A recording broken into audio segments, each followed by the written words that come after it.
जो मुझे जिस भाव से चाहते हैं मैं भी उनका उस भाव से भजन करता हूं।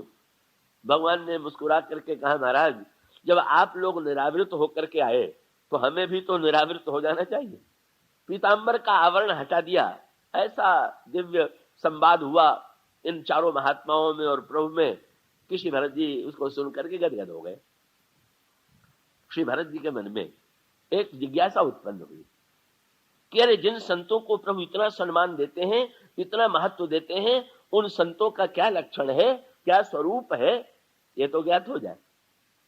पर संकोची इतने हैं कि प्रभु से आंखें भी नहीं मिला सकते। प्रभु से प्रश्न पूछना तो उनके बस में है नहीं। हनुमान जी की ओर देखा और संकेत किया कि आप पूछ दीजिए। हनुमान जी श्री भरत जी का भाव समझ गए। हनुमान जी ने प्रभु को प्रणाम किया। प्रभु ने पूछा, हनुमान कुछ पूछना चाहते हो? बोले, नहीं महाराज, मैं तो नहीं पूछना चाहता, लेकिन नाथ भरत को जो पूछना चाहे। तो तुम पूछना नहीं चाहते तो भरत तो बोल नहीं रहे हैं। तो का प्रश्न करत मन सकुचता है। पूछना तो ये चाहते हैं पर संकोच के मारे बोल नहीं रहे हैं। तो प्रभु मैं तो आपके सामने उतना संकोची हूं नहीं, इसलिए अब ये भार मुझे पर सौंप दिया गया है। फिर प्रभु ने श्री भरत की ओर देखा। श्री भरत से उस समय भरत की ओर देखने के पहले प्रभु ने हनुमान जी की ओर देखा और हनुमान जी से कहा, भरत हनुमान तुम जानो कपि मोर स्वभाव, भरत ही मोहि की अंतर काऊ। हनुमान तुम तो मेरा स्वभाव जानते हो, क्या भरत में और मुझ में कोई रंच मात्र अंतर है क्या? प्रभु ने श्री भरत की ओर देखा। भरत, अरे तुम्हारे मन में अगर कोई संशय है तो तुम संकोच छोड़ करके बोलते क्यों नहीं? आशा थी कि श्री भरत कहेंगे कि जिज्ञासा है, संशय है, प्रश्न है। पर श्री भरत के मुंह से निकला, नाथ न मोहि संदेह कछु, सपने शोक न मोह। महाराज जागृत अवस्था की तो बात क्या है, मेरे तो सपने में भी शोक मोह संदेह है ही नहीं। हनुमान जी आश्चर्यचकित हो गए। बोले, ये भाषा तो कभी इनके मुंह से सुनी नहीं थी।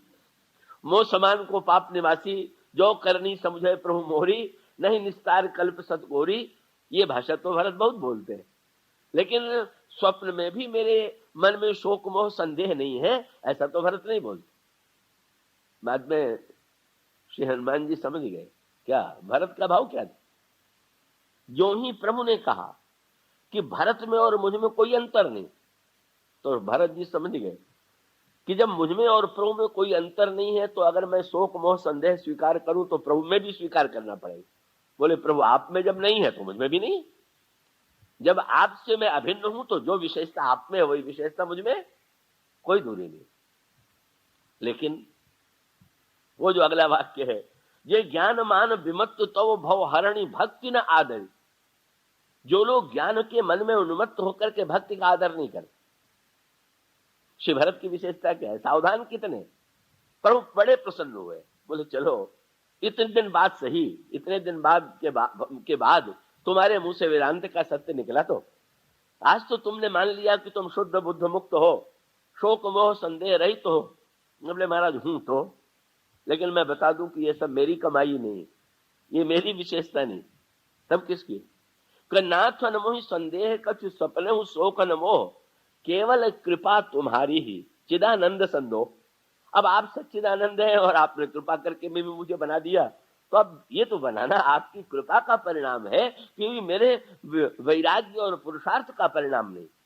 ब्रह्म से एकत्व का अनुभव पुरुषार्थ और विचार के माध्यम से, और एकत्व की अनुभूति कृपा के माध्यम से। हनुमान जी कहते हैं, महाराज मेरे जीवन में तो जो अनुभूति है वो केवल कृपा तुम्हारी ही, ये मेरे कोई प्रयत्न और पुरुषार्थ का परिणाम नहीं है, ये तो एकमात्र शुद्ध आपकी कृपा का परिणाम है।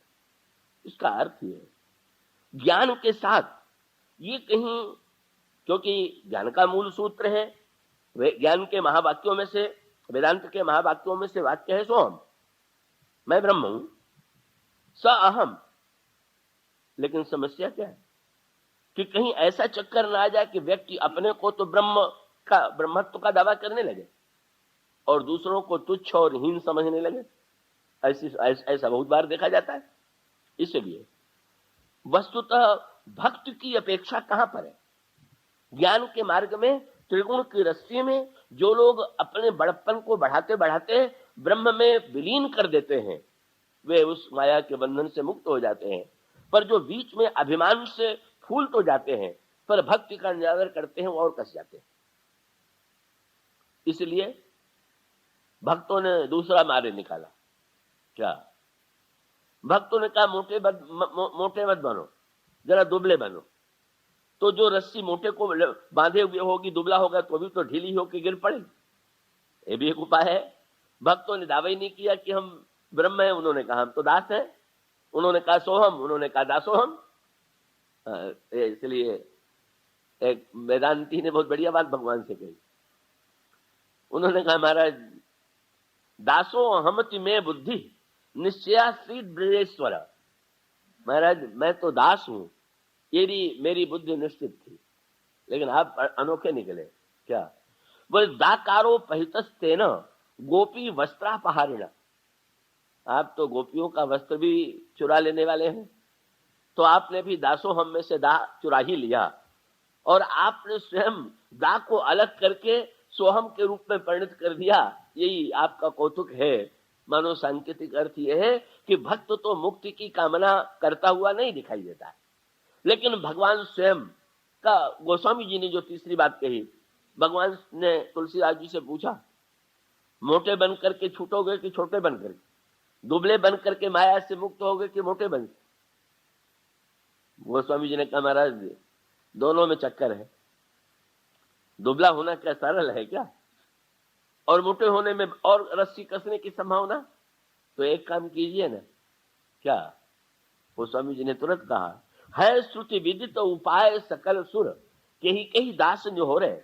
अरे तुलसीदास, यह जीव मोह रजू जेही बांधे सोई छोरे।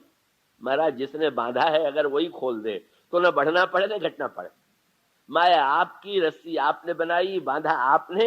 अब हमको क्यों कहते हैं कि प्रयत्न करो, आप ही जरा रस्सी खोल दीजिए ना।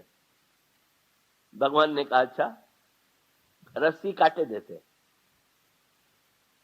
यासंग शस्त्रेण दृढ़ेन छित्वा, ये भगवान ने कहा कि अभी हम रस्सी काटते हैं। गोस्वामी जी ने कहा नहीं महाराज, आपको ये शोभा नहीं देता। क्या? बोले रस्सी उलझ जाने पर अनाड़ी काटते हैं, बुद्धिमान उसको खोलता है। तो आप अगर काट देंगे तो फिर तो आपकी कलाई नहीं मानी जाएगी। जल्दी से कुछ नहीं मिला तो चाकू लेकर के रस्सी को काट के रख दिया। भगवान ने कहा कि इससे तुम्हें क्या लेना है? अरे रस्सी चाहे कट जाए चाहे खुल जाए, तुम्हारे लिए तो मुक्ति हो गई। उन्होंने कहा नहीं महाराज, रस्सी कट जाएगी तो रस्सी बेकार हो जाएगी, और खुल जाएगी तो मेरे काम आवेगी। क्या काम आवेगी? भगवान से भक्त तुलसीदास जी ने यही कहा कि महाराज रस्सी आपने खोल दिया तो जरा मुझे दे दीजिए। इस रस्सी का क्या करोगे तुम? उन्होंने कहा जिस रस्सी में आज तक आपने मुझे बांध रखा था, अब जरा आपको बांध के देखेंगे कि आप कैसे लगते। ये अवतार क्या है? जहां ईश्वर को भक्त बांध लेता है कर्म से। बोले जिस कर्म से नारद क्रोध में भी बात बहुत बढ़िया कर गए। उन्होंने कहा जिस कर्म के द्वारा तुमने सारे संसार को बांधा, नाच नचाया, अब आओ तुम्हारी बारी है। अब ऐसी स्थिति में हम तुम्हें बांधेंगे, मैं शाप दूंगा। और तुरंत कह दिया अब उतरो नीचे। वो जैसे कोई किसी से आप मिलने जाएं और वो छत पर खड़ा होकर के आपसे बात करने लगे तो बड़ा बुरा लगता है। बोले ये भी कोई बात करने का तरीका है कि हम नीचे खड़े हैं, ऊपर से उत्तर दिया जा रहा है, जरा उतरो। तो नारद जी ने कहा बड़े ऊपर से बोल रहे हो, जरा नीचे उतरो। तो नीचे उतारने के लिए शाप दे दिया। ये अवतार के जो कारण बताए गए हैं वो इतने व्यापक है, इतने विलक्षण है कि सब में भिन्नता है। क्या? नारद जी ने कहा पहला शाप तो ये है, यह बैकुंठ छोड़ करके बंचे हूं मोहि जमन धरी देहा सोई तनु धरहु शाप ममैया। मुझे ठगने के लिए तुमने मनुष्य का रूप बनाया था, तो अब यही अच्छा रहेगा कि अब उतर करके तुम मनुष्य बन जाओ।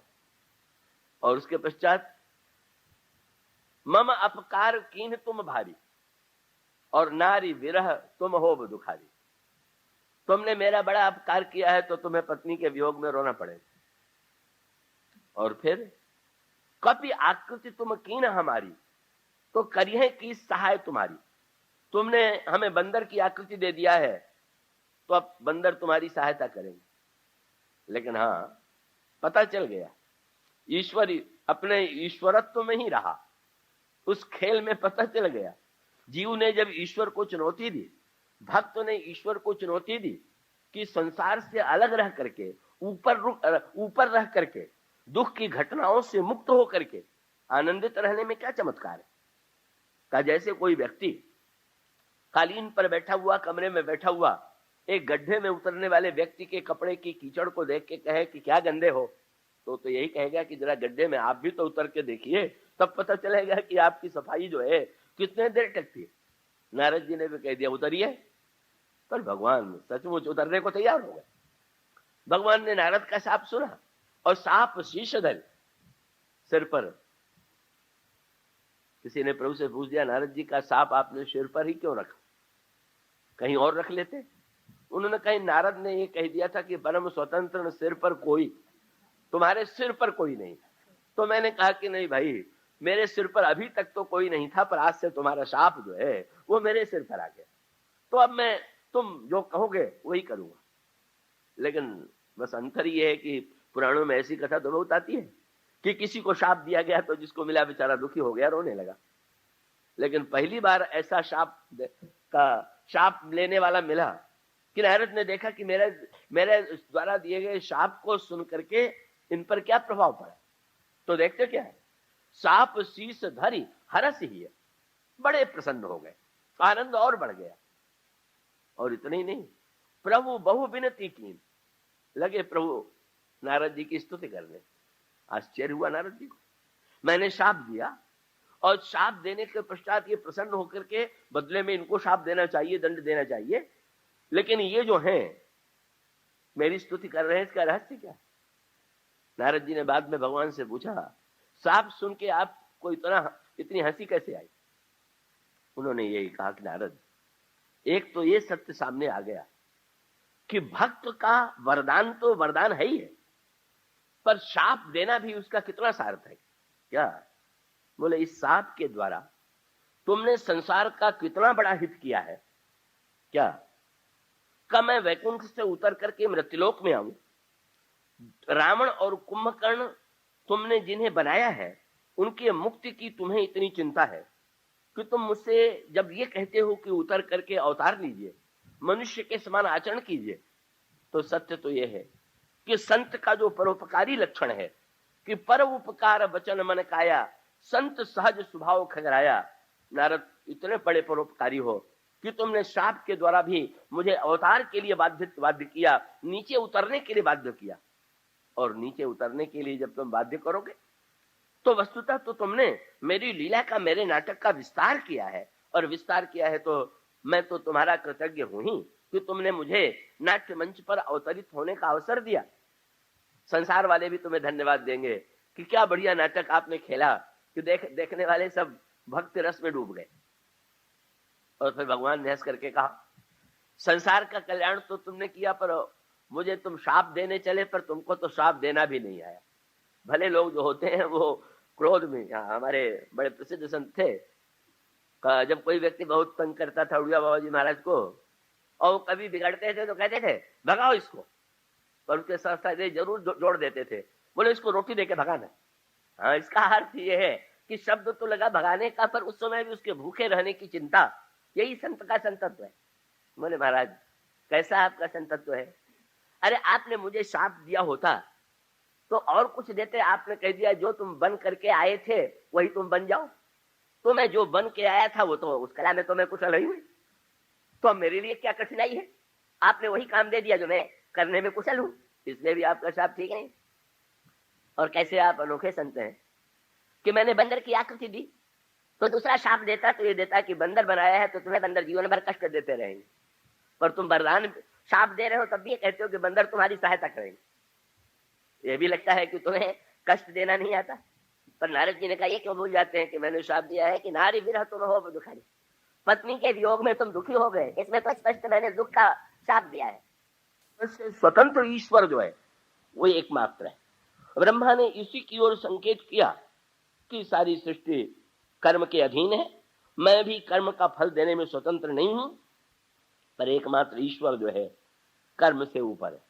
तो ऐसा करो ना, क्या ब्रह्मा ने कहा, ब्रह्मा सब जाना मन अनुमाना, हमारा वो कछु न बसाई, जाकर ते दासी सो अविनाशी, हमारा उतोर सहाई, धरणी धरहु मन धीर, कह विरंची हरिपद सुमुर, जानत जन की पीर, प्रभु भंजी दारुण विपत्ति।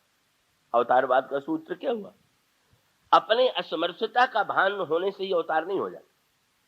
असमर्थता का भान तो अनेक व्यक्तियों के होता है, पर असमर्थता के भान के साथ साथ सत्संग के द्वारा, विवेक के द्वारा जब हमें भगवान के सामर्थ्य का बोध, का बस घड़ा खाली है इसके दिखाई देने से काम थोड़ी चलेगा, खाली घड़े को भरने वाला भी तो दिखाई दे। हम असमर्थ हैं, पर हमारी असमर्थता को, हमारी समस्या को समाधान करने वाला, मिटाने वाला कोई है। बस दो बातें जुड़ जाएं, अपनी असमर्थता और भगवान की सामर्थ्य। उसके पश्चात यह विवाद शुरू हो गया, वही जो ईश्वर को लेकर के होता है। कहां मिलेगा ईश्वर? किसी ने कहा वैकुंठ में, किसी ने कहा क्षीर सागर में। अब वो शास्त्रार्थ छिड़ गया। कोई कहता है वैकुंठ वाले बड़े हैं, कोई कहता है क्षीर सागर वाले बड़े हैं। शंकर जी मुस्कुराते हुए सुन रहे थे। शंकर जी को हंसते देख करके देवताओं ने जब थक गए झगड़ते झगड़ते, तर्क वितर्क करते करते, तो देखा, बोले महाराज हम लोग तर्क करके थके जा रहे हैं और आप हंस रहे हैं।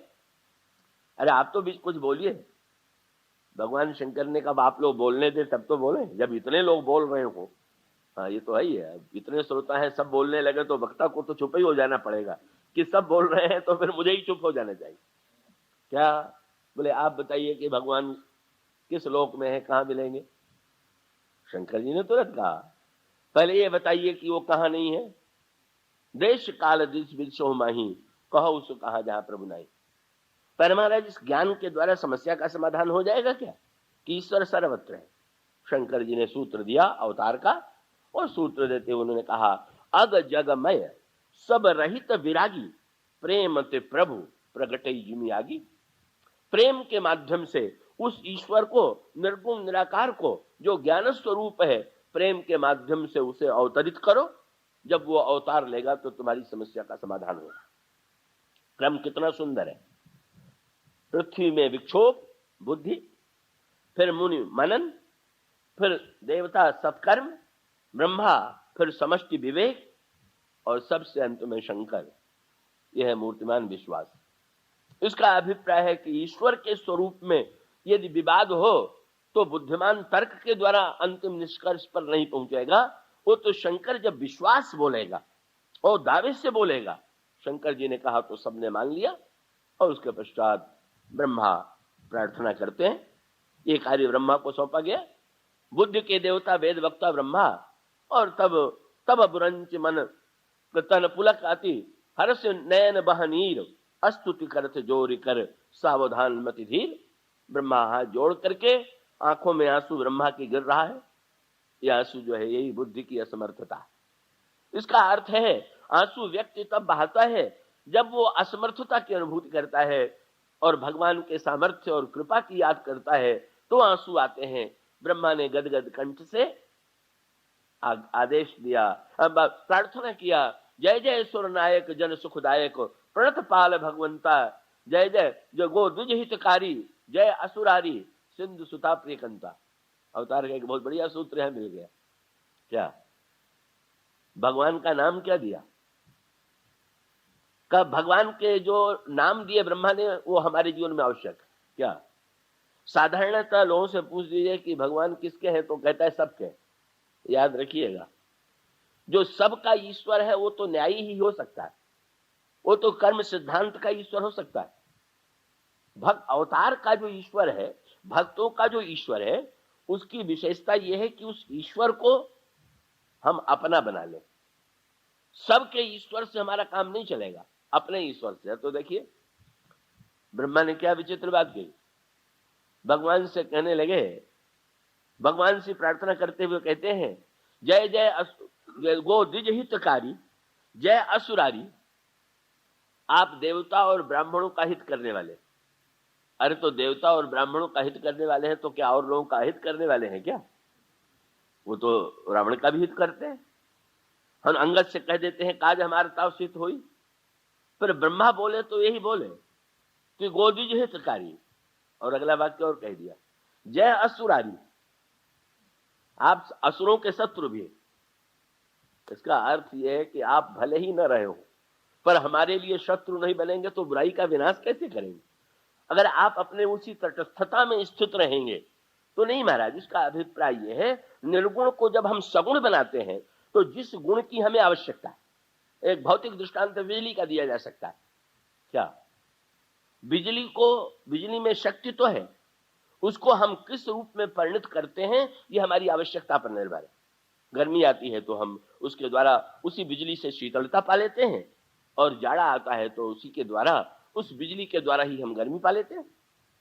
तो भगवान से जो कार्य लेना है, भगवान को वही कह करके पुकारिए, और लंबे चौड़े शब्दों के फेर में मत पड़िए। भगवान से कह देते हैं, आप असुरों के शत्रु हैं, आप इनके हितकारी हैं। और उसके साथ साथ क्या बढ़िया बात बोली, बोले सिंधु सुता प्रियकंता, सारे संसार के स्वामी को, क्या असुरों के स्वामी नहीं है?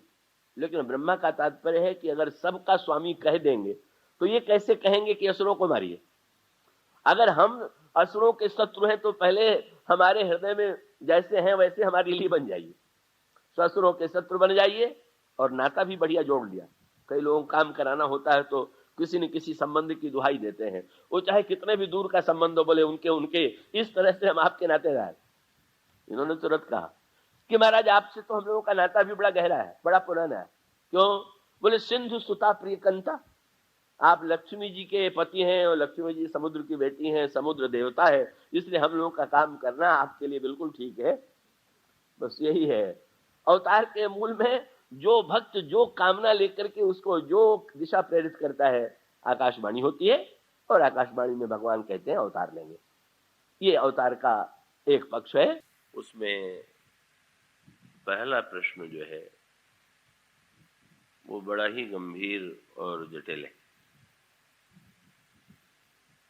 पार्वती जी की जिज्ञासा यह थी कि ऐसा कौन सा कारण होता है कि निर्गुण निराकार ब्रह्म को सगुण साकार बनने की आवश्यकता होती है। प्रारंभ में भगवान शंकर ने यह कह करके बात स्पष्ट कर दी कि भगवान का अवतार क्यों होता है, इसे दावे से कुछ नहीं कहा जा सकता है कि ईश्वर का अवतार इसीलिए होता है क्योंकि भगवान अगणित बार अवतार लेते हैं, और उन अवतारों की परंपरा पर दृष्टि डालें तो उनमें परस्पर कारण में भिन्नता दिखाई देती है। तो फिर जब प्रत्येक अवतार के कारण में भिन्नता दिखाई देती है तो कोई कैसे यह दावा करे कि भगवान का अवतार इसीलिए होता है। इसलिए पहला वाक्य भगवान शंकर का यही था कि हरि अवतार हेतु जेहि होई, इदम इत्थम कही जाए न सोई। इदम इत्थम के रूप में दावा नहीं किया जा सकता, पर अगले ही क्षण में भगवान शंकर ने ये कहा कि फिर भी व्यक्ति का स्वभाव है कि वो ईश्वर के संदर्भ में भी कुछ न कुछ अनुमान लगाने की चेष्टा करता है, कुछ न कुछ बुद्धि के द्वारा कारण की कल्पना करता है। तो संतों ने, मुनियों ने, वेदों ने, पुराणों ने अपनी अपनी बुद्धि की सीमा में ईश्वर के अवतार के कारण का वर्णन किया। पार्वती, मुझे भी अपने अनुभव से ईश्वर के अवतार का जो कारण प्रतीत होता है वो मैं तुम्हें सुना रहा हूं। उन्होंने कहा कि तदपि हरि अवतार हेतु जेहि होई, इदमित्थम कही जाए न सोई। तदपि संत मुनि वेद पुराना, जस कछु कहीं सुमति अनुमाना, तस्मय सुमुखी सुनामो तो ही, समुझ परई जस कारण मोई। और उसका अभिप्राय ये हुआ कि तर्क वितर्क की दृष्टि से संसार में भी किसी सत्य का निष्कर्ष निकलना कठिन हो जाता है, और ईश्वर जो है भगवान शंकर के शब्दों में, श्री राम तो बुद्धि और मन वाणी से अतर्क। तो ऐसी स्थिति में जब सांसारिक संदर्भ में भी तर्क से सत्य की अनुभूति नहीं हो पाती, तो फिर ईश्वर के संदर्भ में तर्क के द्वारा व्यक्ति सत्य को जान लेगा। यदि वो ये ऐसा दावा करता है तो उसका ये दावा ठीक नहीं। पर इतना होते हुए भी हमें, जैसे एक विशाल समुद्र में हम समुद्र को भले ही घड़े में न ले आ सकें, लेकिन हमें जितने जल की आवश्यकता है उसको तो हम समुद्र से घड़े में ले ही आते हैं। इसी प्रकार से असीम ईश्वर के समग्र मर्म को भले ही हम न जान सकें, लेकिन हम अपने जीवन की प्यास से, अपने जीवन की आवश्यकता से परिचित हैं, और इसलिए हम अपनी ही आवश्यकता की सीमा में ईश्वर के सामर्थ्य को ग्रहण करने की चेष्टा करें। ये सूत्र श्री रामचरितमानस में दिया गया। तो भगवान शंकर ने उत्तर देने के लिए पार्वती से एक सूत्र तो ये दिया कि भगवान का अवतार प्रत्येक कल्प में होता है, और न जाने कितनी बार भगवान का अवतार हो चुका है, और न जाने कितनी बार भगवान का अवतार, और इस समय भी भगवान का अवतार है, और आगे चल करके भी भगवान के अवतार होते रहेंगे। उसको आप इस दृष्टि से विचार करके देखिए। गोस्वामी जी ने इसको स्पष्ट करने के लिए एक दृष्टांत दिया भगवान की बाल लीला का, और उस बाल लीला का अभिप्राय, और एक ही क्षण में का उस बाल लीला में काकभूषुंडी जी ने जिस सत्य का साक्षात्कार किया वो क्या है। काकभूषुंडी भगवान के परम भक्त हैं, और वेदांत में उनकी कोई रुचि नहीं थी।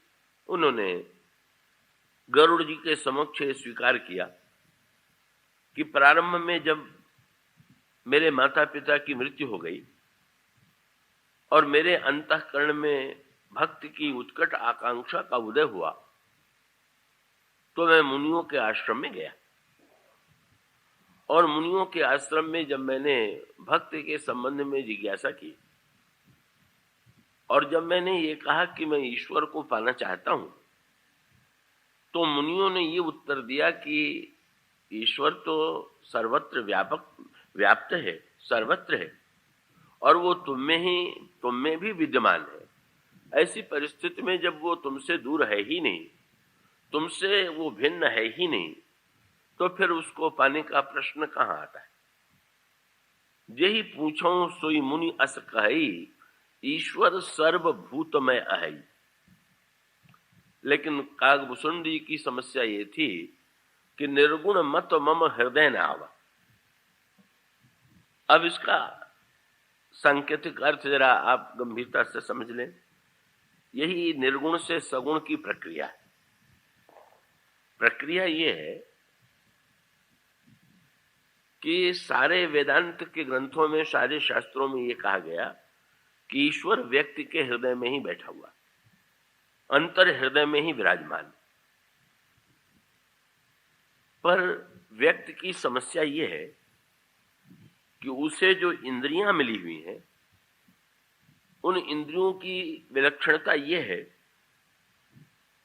कि वे बहुत दूर की वस्तु को भी देखने में असमर्थ हैं और अत्यंत निकट की वस्तु को देखना भी उनके लिए कठिन हो जाता है। इसका अभिप्राय है कि हमारी आंखों से कोई वस्तु बहुत दूर हो तो भी हम उसे नहीं देख पाते, और किसी वस्तु को लेकर के आप बिल्कुल आंखों से सटा दीजिए तो क्या होगा?